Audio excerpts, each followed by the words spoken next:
Elder Scrolls fam, I got a serious question for you. Is the new Oakensoul mythic the best or the worst thing to happen to the Elder Scrolls Online? I feel this mythic split the community right down the center. You either love it or you hate it. It's become the focal point of the entire game, and I want to give some perspective on this, what I see, and what I think needs done. For those that don't know, Oakensoul is a one-piece gear set that came with the High Isles chapter launching on PC June 6 and the consoles June 21st. Most players have this item set or are working towards collecting it by obtaining 5 leads in order to assemble the mythic. With Oakensoul, it locks you into one bar. You can't even bar swap, but it gives you god tier major and minor buffs. It essentially carries your damage, resource sustain, survivability, and eliminates the need for many buffs, making your, well, one bar rotation and gameplay much simpler. It gives you your armor buff, your spell and weapon damage buff, and your spell and weapon critical buff. But oh wait, there's much more. It gives you major heroism, which is insane ultimate generation. Major courage, which is normally given by a trials PvE healer. Major force, increasing your critical damage through the roof, again mainly used in serious trials and dungeons. And then a 10% raw damage buff via Major Berserk, normally coming in a 5-piece set like Kinra's. You get these super over-the-top buffs that usually someone else gives you or a 5-piece gear set gives you, all in a one-item set. And you even get minor recovery buffs, intellect, endurance, and fortitude, which is relevant because you can drink a tri-potion and get the major buffs on top of this, giving you insane resources. Now, why did the developers decide to go with the major buff route instead of just raw stats? Well, I'm glad you asked because this is going to be relevant to the conversation. Oakensoul, believe it or not, was even more powerful when it first launched on the public test server, giving just raw stats, increasing them rather than named buff. It gave 450 weapon and spell damage, 5,280 armor, 450 recovery across the board, and then 3,737 max stats across the board, and 1973 critical chance. This meant in its original form, you could stack all of the buffs I previously mentioned with these huge, massive raw stats, and you would get mind-numbing damage, sustain, and healing. There were even some top-tier PvEers that were able to parse 130,000 DPS on a 21 mil parse dummy. For context, that's some of the top damage in the entire world and competing with 2-bar builds or even beating them. And with this much stats, the Oakensoul ring was too strong on the PTS, specifically for PvE. It would ruin the normal 2-bar DPS loadout. All of the complex strategy that so many people know and love from ESO,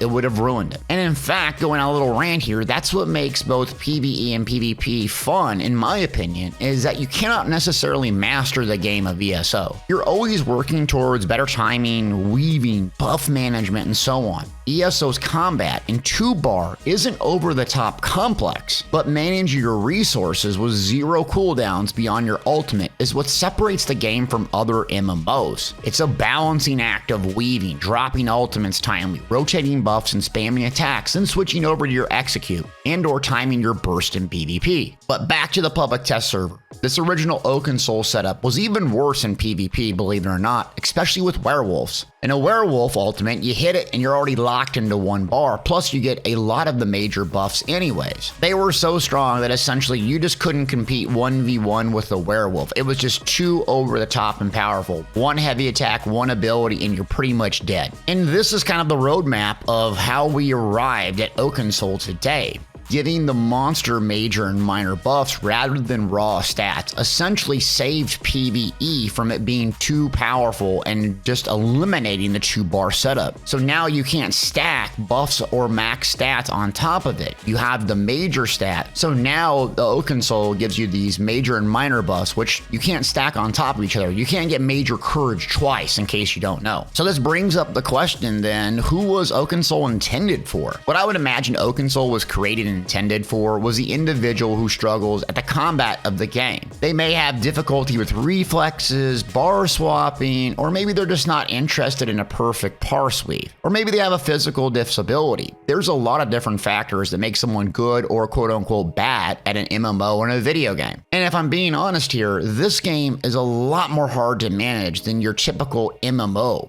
And typical MMO players come from games like World of Warcraft, Tab Target, long cooldowns, slower pace with a 1.5 second global cooldown versus ESO's 1 second. In this type of system, the traditional tab target based MMOs, you don't have to manage blocking, dodging, sprinting, and so forth. Meanwhile, managing your rotations, your buffs, your heals over time, your damage over time, your burst, and so on. In the traditional old tab target, Star Wars Republic, World of Warcraft, it's mainly about timing, priorities, and buff management. ESO's combat is all of that and more, which is again what makes it so special. And this is who I imagine Oakensoul was targeted for. The folks that want to experience the game. They want to go to trials. They even want to do veteran solo arenas, collect the gear without the degree of difficulty they experience in other games. Because let's keep it 100% here. The vast majority of ESO PvE is very easy.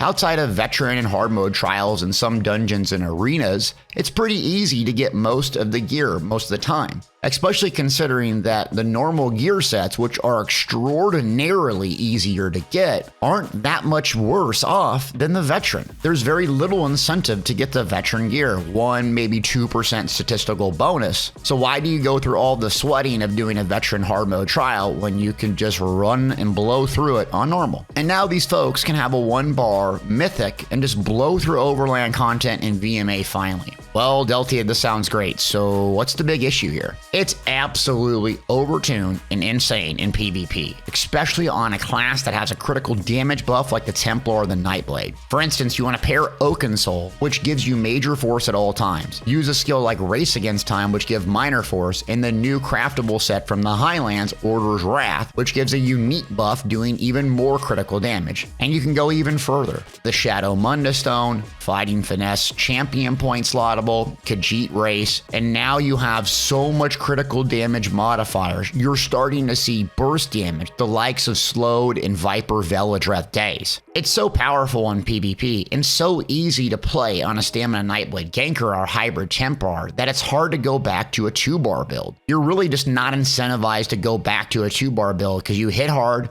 you're extremely tanky, you're super survivable, and you're very fast. And especially for me when I'm streaming. Me personally, I don't want to sit there and have to pay attention every single second. But with Oakensoul, I can be super tanky, have great resource sustain, and hit huge crit AoE nukes. There's almost no downside to using it currently. I'm incentivized to make my build simpler, and while that's attractive to some, is this why I play ESO? Isn't it for self-mastery of the combat and understanding of the game? An example is this: I went from playing my Necro Bomber the previous patch to my Hybrid Templar as my main overnight. Why? Because with the damage being so high, my Necro just gets destroyed from gankers in 1 second, and I have zero counterplay beyond dodging every 4 seconds, or rolling in a huge enormous Zerg.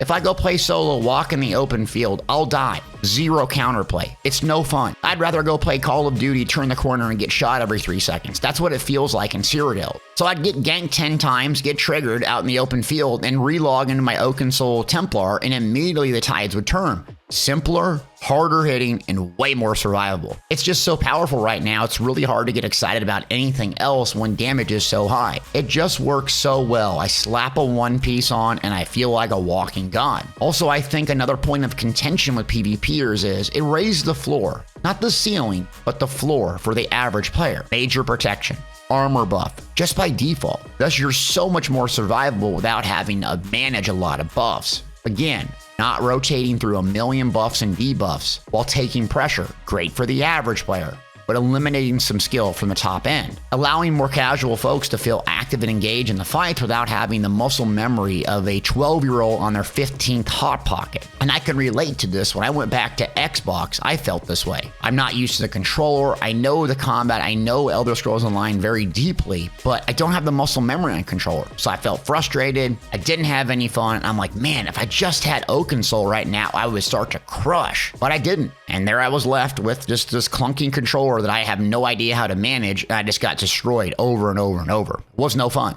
So combine the high damage meta along with the raised floor in PvP, and you get one of the most interesting patches in, I think, the history of Elder Scrolls Online. But let's go back to PvE for a moment. The major upside in PvE is the ability for the average player to complete content they never dreamed of. I have someone in my stream that has been trying to beat Trifecta VMA since its launch. They had Pale Order, they had all gold gear, and they could never get it done. They slapped on Oakensoul, and bang, within 1 week, they win Flawless Conqueror. Other folks never felt confident enough to do veteran trials because their DPS was too low. Slap on Oakensoul, Togvins, and another trial set, and you can parse 70,000 higher very easily. However, an Oakensoul build isn't going to outparse a 2-bar build with the same level of skilled player. It doesn't change the ceiling in PvE. PvP, that's different, but the holy grail of high DPS God Slayers are still intact. It raises the floor in PvE for a huge group of players, and it feels just right.